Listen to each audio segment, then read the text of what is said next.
Thank you very much for the giving us opportunity to present our instrument, so-called PINO. PINO is a abbreviation of the particle instrument for nanosatellite. And I'm sorry, my name is Shinohara from the ISAS JAXA, and I'm a scientist of space plasma physics, and now in charge of the project manager of RSS satellite. And today I'd like to introduce our particle sensor, but unfortunately the Birds5, actually the Birds5 satellite released last December from the ISS, but unfortunately no signals have received yet. We appreciate the all the efforts of QTech and the Birds5 teams efforts to recover the Birds5 satellite, but we hope the sometime the satellite recover and they keep start to the mission. Such a situation that today I just focus on to the major mission objectives today. Okay, so so the already the nice view presentation by the Professor Kitamura. The for space weather research, the multi-point observation of the satellite is a very desirable for our community, science community. So the from the experience of this PINO development, we want to acquire the great experience from the CubeSat development instrument, and actually we have through this experience we will plan the future realizing the ultramagnetic point measurements to observe the global variation of the high energy electron dynamics in the Earth, near Earth, or the near planetary space environment. So they again said that with the cooperation, thanks to with the cooperation of the Birds project of QTech team, so we had opportunity. The very thanks again. So the it's a target of our target. Now I want to introduce the target mission of the PINO. So here's a cartoon of the Earth's radiation belts. So Earth's radiation belts are distributed around like this. So the far side is near the geosynchronous orbit, and the lower range is a very in the high latitude region, the very low altitude region covered by the radiation belt. And in radiation belt, we found some highest energy electrons up to the 10 mega electron volt, a few hundreds and a few mega electron volt. So that is a target of a measurement. And this is a summary plot of long range observation by the RSS satellite in the radiation belt. Here's many plots of energy diagram, time energy diagram of high energy electrons. But we see here the start of the observation is about the April 2070, and this is a 1 year range plot. So you can see this very highly dynamic variations of radiation belt electron fluxes, depending on the geomagnetic activity or the solar wind disturbances. So now we know the radiation belts are highly dynamically variating. So we try to forecast some variation of the when and how and where the high energy electrons appears. So that kind of the space weather topics. And the almost about 6 years observation, we reveal that the wave particle interaction in the geospace greatly contribute to the radiation belt dynamics variation.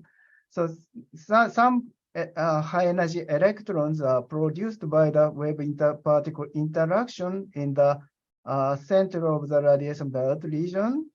And a part of high energy electrons are scattered also by the plasma waves, and they're precipitating into the atmosphere. That is a loss process and a production process. So the radiation belt dynamics is sustained by this balance of the loss and production processes.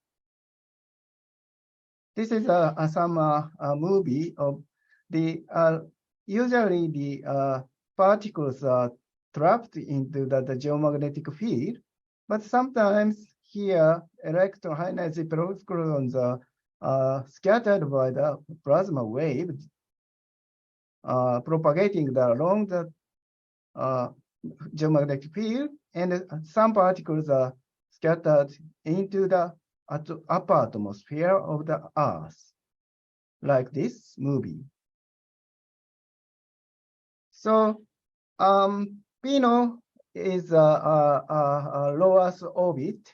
So then what PINO observed the high energy electrons is just capture the precipitating high energy electrons from the radiation belts. So this also again I say there are high energy electrons trapped in the radiation belts are sometimes scattered by the plasma waves and precipitated into the upper atmosphere, and these upper are precipitating the electrons. They're just what we want to observe by PINO. So again, say the loss process. This process is a very important for the loss of the radiation belt electrons, and however, the observation of the high energy electrons above 100 kilo electron volt at the low orbit are less common. So we try to realize a multi-point measurement in the low Earth orbit and to capture and to know the how globally electrons, radiation belt electrons precipitate into the upper atmosphere, and these electrons how affect the Earth's upper atmospheric chemical processes. So that's the reason why we want to install our instrument on the Birds satellite. So this is a PINO mission statement. So the dynamic variation of the Earth's radiation belt is one of the most critical space-based phenomena. And the PINO will measure high energy electrons. and they are monitoring the at a space weather processor low Earth orbit, and to demonstrate the future Mars void measurement to understand the loss process of the radiation belt. And with these, after that, these processes realize that we will understand the how radiation belts coupled with the upper atmosphere.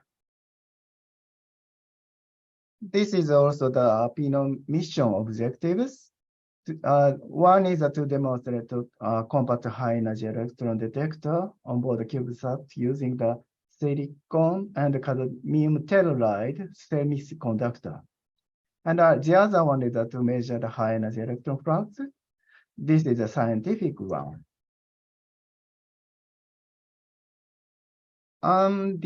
We had only 2 years to develop the flight model. So we have used the some heritage of the sounding rocket, so-called the PALM HEP, high energy particle. That is the name of the high energy particle detector on board the sounding rocket, and it just launched in the 2019. And the problem was this is not so enough computization. So the one problem is that power consumption is about over the 7 watt. So the little bit that we try to reduce the power consumption of the PINO, but at last we did about 5 watt, but it's very tough to keep continuous at a long time observation. But so the satellite, it takes about 5 minutes to traverse the radiation belt region in the low Earth orbit. So it's we focus on only the 5 minutes observation or at every revolution is a target of our observations. Another challenge is a cadmium telluride detector. So with this new semiconductor, we can measure the very high energy particles above 3 mega electron volts. That is difficult to with a compact silicon detector. So we are developing that we could develop the cadmium with the cadmium telluride detectors, then the compact measurement in the PINO, and it can measure the above 5 mega electron volt. So this is some picture of the heritage of the sounding rocket. This is very large, but at last we could. This is a flight model, a picture of the flight model, PINO flight model, and it's just included in the 1U. And this is a sense. The right panel shows the stacked semiconductor detectors and the some aperture of the detector. So of course we have to shield the sensor by the high energy particles around them. So we have to make some volume of shielding metals. But this is a very optimized, and the weight is we could reduce less than the 1 kilogram of weight. So this is installed on the Birds5 images. So lower unit is PINO is installed. So this is a result of the development. Okay, so this is a summary of my talk. So we believe that we successfully developed a high energy electron detector with silicon cadmium telluride Birds5.